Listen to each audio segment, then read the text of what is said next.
bá ti di ọ̀rọ̀ ṣùgbọ́n ẹ̀yin àyànfẹ́ ọ̀rọ̀ sùnùkùn ni máa bá fojú sùnùkùn gan wò ó ṣeé ṣe kéèyàn má rí àfi kí a fi ojú ẹ̀mí ti Kristi ká fi ríran lèèyàn fi máa ń rí ìṣubú o bóyá o mọ̀ pé o ti ṣubú tàbó o mọ̀ ní tí Olúwa rán mi ni wípé ẹni tó ṣubú yóò dìde o rántí ibi tí ìwọ ti gbé ṣubú.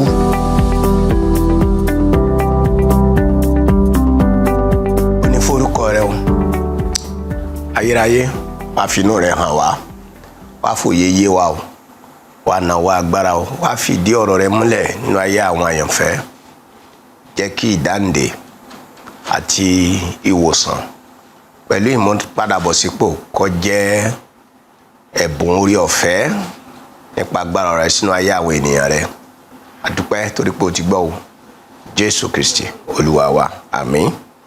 Kí a má gbàgbé pé à ń wo àkòrí yìí tí a sọ wípé ẹni tó ṣubú yóò dìde tàbí àwọn tí ó ṣubú yóò dìde. Nínú fọ́nrán tó lọ mo bá wa sọ̀rọ̀ lórí pé ta ni olódodo tí rí wé torí pé ìwé mímọ́ sọ nínú ìwé Òwe 24 ẹsẹ̀ 16 pé nítorí bí olódodo bá ṣubú lẹ́ẹ̀méje yóò pàpà dìde náà ni yóò dìde ẹni tó ṣubú yóò dìde àwọn tó ṣubú wọn ó dìde. A ti wo ìtumọ̀ olódodo ẹ jẹ́ á wá wo kí ló túmọ̀ sí pé kéèyàn ó ṣubú kí ni ìtumọ̀ ìṣubú. Tí a bá sọ̀rọ̀ ìṣubú kìí ṣe ní èdè tàwa èèyàn ní tó túmọ̀ sí nínú ìwé mímọ́ ní àtàrí tí Olúwa sọ pé torí bó olódodo bá ṣubú lẹ́ẹ̀méje yóò dìde kí ló túmọ̀ sí pé èèyàn ṣubú. Àkọ́kọ́ ó ní pé kéèyàn pa ìfẹ́ ìṣáájú tì yẹn ni pé ìfẹ́ tí a kọ́kọ́ ní sí Olúwa nígbà tí a gbàgbọ́ tí èèyàn bá ti pa ìfẹ́ yẹn tì Olúwa rẹ̀ ti ṣubú. Ìfẹ́ yẹn ò ṣeé sọnù ṣùgbọ́n èèyàn á máa pàtì. Ẹ jẹ́ á wo lẹ́tà tí ọba Ògo kọ sí àyànfẹ́ rẹ̀ aṣíwájú ní ìjọ Éfésù nínú ìwé ìfihàn orí 2 ìwé ìfihàn orí 2 ẹ jẹ́ mú láti ẹsẹ̀ 1 sí ẹsẹ̀ 5. Oníṣẹ́ áńgẹ́lì ìjọ ní Éfésù kọ̀wé tí ẹ bá ti gbọ́ pé ṣe áńgẹ́lì yẹn ni pé ìránṣẹ́ Ọlọ́run aṣíwájú tí ń bẹ lórí ìjọ Ọlọ́run tó wà ní ìlú Éfésù òní Jésù Kristi kọ ìwé yìí sí. Àwọn aṣíwájú méje ló kọ ìwé yìí sí ní orí ìwé ìfihàn orí 2 àti orí 3 ṣùgbọ́n èyí tí ó ṣàlàyé ntí ìṣubú túmọ̀ sí gẹ́gẹ́ bí mo ti kọ́kọ́ mú wá fún wa pé ká pa ìfẹ́ wa sí Olúwa ìfẹ́ àkọ́kọ́ ká pàtì ó ní à ń pè ní ìṣubú. Ó ní nǹkan wọ̀nyí ní ẹni tí ó ní ìràwọ̀ méje náà ní ọwọ́ ọ̀tún rẹ̀ wí ẹni tí ń rìn ní àárín ọ̀pá wúrà fìtílà méje. Èmi mọṣẹ́ rẹ àti làálàá rẹ àti ìfaradà rẹ àti bí ara rẹ kò ti gba àwọn ẹni búburú àti bí ìwọ sì ti dán àwọn tí ń pera wọn ní àpótélì tí wọn kì í sì ṣe bẹ́ẹ̀ wò tí o sì rí pé èké ni wọ́n tí wọ́n sì farada ìyà àti nítorí orúkọ mi tí o sì rọ́jú tí àárẹ̀ kò sì mú ọ. Èèyàn wá lé ní gbogbo nǹkan wọ̀nyí ká sì wá sọ pé ó ṣubú bí. Tó bá ti di ọ̀rọ̀ ṣubú ẹ̀yin àyànfẹ́ ọ̀rọ̀ sùnùkùn ni máa bá fojú sùnùkùn gan wò ó ṣeé ṣe kéèyàn má rí àfi kí a fi ojú ẹ̀mí ti Kristi ká fi ríran lèèyàn fi máa ń rí ìṣubú o. Ẹ wá kíyèsí ẹsẹ̀ 4 àti ẹsẹ̀ 5 ó ní síbẹ̀ èyí ni mo wí sí ọ pé ìwọ ti fi ìfẹ́ ìṣáájú rẹ sílẹ̀. Èyí ni mo rí wí sí ọ pé ìwọ ti fi ìfẹ́ rẹ ti ṣáájú o ti fi lẹ̀. Ẹni tí ó ń ṣe làálàá nítorí orúkọ Olúwa, ẹni tó ń fara da inúnibíni nítorí orúkọ Olúwa, ẹni tára rẹ̀ ò gbà àwọn èèyàn burúkú mọ́ra nítorí orúkọ Olúwa, ẹni tó ní ẹ̀bùn ìmẹ̀mí yàtọ̀ tó mọ kàńdá nínú rẹ̀ sí, ẹni tó jẹ́ pé ó ní ojú tínú tẹ̀mí tó fi lè mọ obú láàrin funfun ẹyin, pé ọ̀dá àwọn ẹni tí wọ́n ń pera wọn lápò ìtẹ́lẹ̀ ṣùgbọ́n tí wọ́n yìí ṣe bẹ́ẹ̀, ọ̀dá wọn mọ̀, ọmọ péke ni wọ́n, kó sì wá farada yà nítorí orúkọ mi. Ààrẹ ò sì wá mọ̀ sí èèyàn wá lè sọ pé irú ẹni bẹ́ẹ̀ aṣubú bí. Bóyá o mọ̀ pé o ti ṣubú tàbí o mọ̀. Ntí Olúwa rán mi ni wípé ẹni tó ṣubú yóò dìde o. Àwọn tó ṣubú yóò dìde o. Ọba ògo wípé ntí mo rí wí sí rèé o, tó jẹ́ ń gbé gègé mi tí mo fi ń kọ lẹ́tà sí ọ. Ó rèé o, ìwọ ti fi ìfẹ́ ìṣáájú rẹ sílẹ̀. Rántí ibi tí ìwọ ti gbé ṣubú. Rántí ibi tí ìwọ ti gbé ṣubú. Ronú padà kí o sì ṣe iṣẹ́ ìṣáájú. Bí o bá ṣe bẹ́ẹ̀, èmi ó tọ̀ ọ́ wá. Èmi ó sì ṣí ọ̀pá fìtílà rẹ kúrò ní ipò rẹ̀. Bí kò ṣe bí ìwọ bá ronú pìwàdà.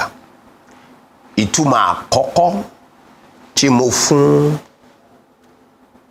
ìṣubú, pé kí ló túmọ̀ sí pé kéèyàn ṣubú, kó lódodo ṣubú nígbà tí olódodo bá fi ìfẹ́ rẹ̀ ìṣáájú tó bá pati tó fi ilẹ̀, irúfẹ́ ẹni bẹ́ẹ̀ ó ti ṣubú. Ọ̀rọ̀ Ọlọ́run wá wípé irúfẹ́ ẹni yẹn o yóò tún dìde o. Tá a bá ń sọ̀rọ̀ ìfẹ́ ìṣáájú, ó kọjá akitiyan ẹ̀sìn.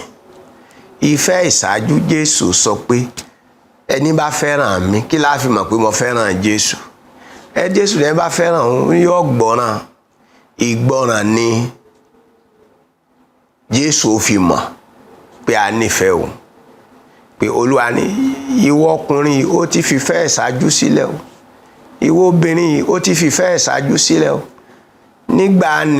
Nígbà tí ó ṣẹ̀ṣẹ̀ bẹ̀rẹ̀ ìgbàgbọ́, ohun gbogbo t'Olúwa bá bá ọ sọ ló ń ṣe. Ó mọ́gbọ́n ládé, kò mọ́gbọ́n dání. Ó bọ́pọlọ mu, kò bọ́pọlọ mu. Ó nífẹ̀ẹ́ sí Jésù tó bẹ́ẹ̀ gẹ́.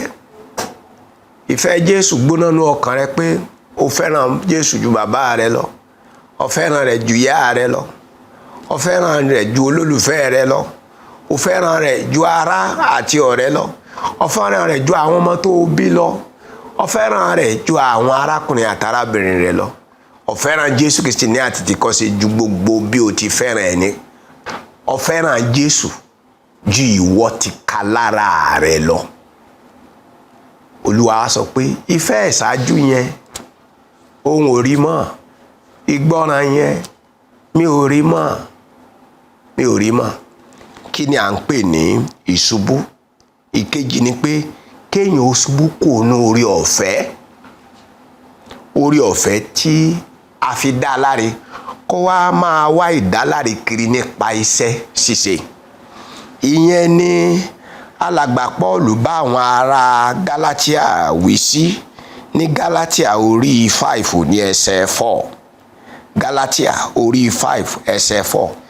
Kí ló túmọ̀ sí pé kéèyàn ó ṣubú, kó lódodo ṣubú? Ni pé ńgbà tí orí ọ̀fẹ́ tá a fi gbàlá, tá a fi dá láre, tó bá wá pààyàn dẹni ìdáláre nípa iṣẹ́ rere tàbí nípa iṣẹ́ ṣíṣe, olúwa rẹ̀ ó ti ṣubú.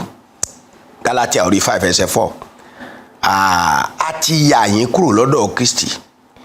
Ẹ̀yin ti fẹ́ kí a dá yín láre nípa òfin, pé ẹ ti ṣubú kúrò nínú orí ọ̀fẹ́. Ẹni bá ti ń wá ìdáláre kiri lẹ́yìn ìgbà tá a ti dá láre nípa ìgbàgbọ́, a dá wa láre nípa ìgbàgbọ́ lọ́fẹ̀ẹ́, nípa ìgbàgbọ́ nínú Kristi Jésù. T'Olúwa rẹ̀ wá fi ìyẹn lẹ̀, òyìn ni kó ti kọ́ Kristi. Ó wá ń wá ìdáláre kiri nípa pípa òfin mọ́. Ọ̀rọ̀ Ọlọ́run ni pé olúwa rẹ̀ ti ṣubú kúrò. Ìkẹta ò ní pé ní kí ló túmọ̀ sí pé kí èèyàn ó ṣubú? nígbà téèyàn bá kọsẹ̀ kúrò nínú ìdúróṣánṣán rẹ̀ àti ìdúróṣinṣin rẹ̀ sínú ìwà ìtìjú. Nígbà tí ènìyàn olódodo tí ó kọsẹ̀ tó sì yẹsẹ̀ kúrò nínú ìdúróṣinṣin rẹ̀ àti ìdúró títọ́ rẹ̀ tó wá ṣubú sínú ìwà ìtìjú. Ìwé Gálátíà yẹn náà ní orí 6 rẹ̀ ní ẹsẹ̀ 1 ó ní, ará, bí ẹ a tilẹ̀ mú ènìyàn nínú ẹ̀ṣẹ̀ kan, kí ẹ̀yin tí í ṣe ti ẹ̀mí mú irú ẹni bẹ́ẹ̀ bọ̀ sípò nínú ẹ̀mí ìwà tútù, kí ìwọ tìkálára rẹ kó máa kíyèsára ká má bàa dán ìwọ náà wò pẹ̀lú. Ìyẹn ni pé ẹni tá a mọ̀ pé olódodo ni tó wá kọsẹ̀, bóyá ìta ń pè ní kọsẹ̀ ni pé ó ṣubú sínú ẹ̀ṣẹ̀ kan, bóyá aká páìtọ̀ mọ́ níbi tó ti ń bọ́ ọmọ ìjọ sùn, tàbí èyí tí ń bọ́ ọmọ ìjọ sùn táṣìírí rẹ̀ ò tú, tàbí olódodo tó wá hùwà ìtìjú tí àwọn èèyàn sọ pé ó sì wá lè wá jẹ́rú yín àti gbọ́. Nígbà tí a bá káàyàn mọ́rúwà bẹ́ẹ̀, irú ẹni yẹn ti ṣubú. Ìṣubú nígbà tí èèyàn bá hùwà tó ṣubú sínú ìtìjú. Ọ̀rọ̀ Ọlọ́run á sọ pé àwọn tó jẹ́ ní ẹ̀mí kàn fọkàn ìrẹ̀lẹ̀ múrú ẹni bẹ́ẹ̀ bọ̀ sípò. In tó túmọ̀ sí pé kéèyàn ṣubú nìyẹn. Ó ṣẹlẹ̀ sí Nóà nígbà ó lẹ́yìn ìkún omi, ó gbé ọgbà àjàrà nínú ilé rẹ̀ náà ló bá ti mutí, ó sì máa mú yó. Ó ṣẹlẹ̀ sí Ábúráhámù, ó ṣẹlẹ̀ sí Mósè, ó ṣẹlẹ̀ sí Dáfídì, ó ṣẹlẹ̀ sí Pétérù fúnra rẹ̀. Ìwà ìtìjú wo ni Pétérù lẹ́yìn ìgbà tí a ti mú padà bọ̀ sípò gan? Bẹ́ẹ̀ ni, nínú ìwé Gálátíà orí 2 ní ẹsẹ̀ 11 sí ẹsẹ̀ 13. Gálátíà orí 2 ẹsẹ̀ 11 sí 13. Pọ́ọ̀lù àti Pétérù, àbí Pọ́ọ̀lù àti Pétérù náà ni, àtàwọn ará, wọ́n wà pẹ̀lú àwọn kèfèrí tí wọ́n gbàgbọ́, wọ́n jọ ń wọlé wọ̀de bí arákùnrin, wọ́n jọ ń jẹ, wọ́n jọ ń mu.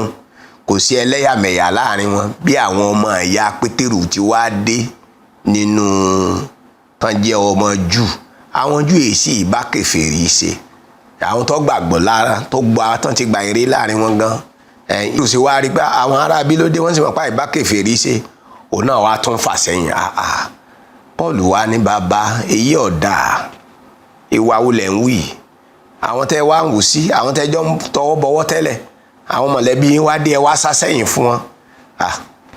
Kò yẹ kó rí bẹ́ẹ̀. Pétérù ò sì bá jiyàn.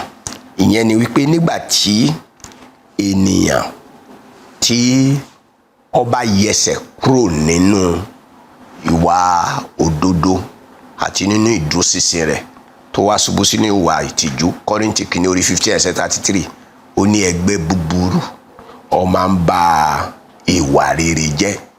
Ẹgbẹ́ búburú ó máa ń ba ìwà rere jẹ́. Jẹ́ a gbàdúrà. Bàbá mímọ́, gbọ́pẹ́ kó gbà yín wa o, ayérayé nínú àwọn ọ̀run. Gbogbo àwọn àyànfẹ́ tí wọ́n ti ṣubú, ayérayé, kúrò nínú ìfẹ́ ìṣáájú, gẹ́gẹ́ bí ọ̀rọ̀ rẹ ti pé bọ́n bá tiẹ̀ ṣubú lẹ́ẹ̀méje, wọ́n padà dìde. Ayérayé, lórúkọ Jésù Kristi, mo rú wọn dìde. Àwọn tó ti wá ṣubú kúrò nínú orí ọ̀fẹ́ ìgbàlà, ìdáláre nípa ìgbàgbọ́ tí wọ́n wá ń wá ìdáláre kiri lónìí ní àtàrí iṣẹ́ rere tí wọ́n fẹ́ ṣe, Olúwa mú àwọn náà padà bọ̀ sípò.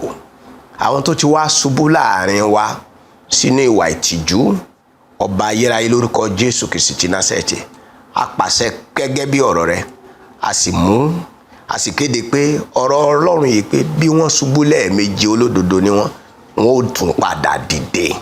Lórúkọ Jésù Kristi, ẹ dìde. Ògo ni fún orúkọ Olúwa Jésù Kristi Olúwa wa. Àmín.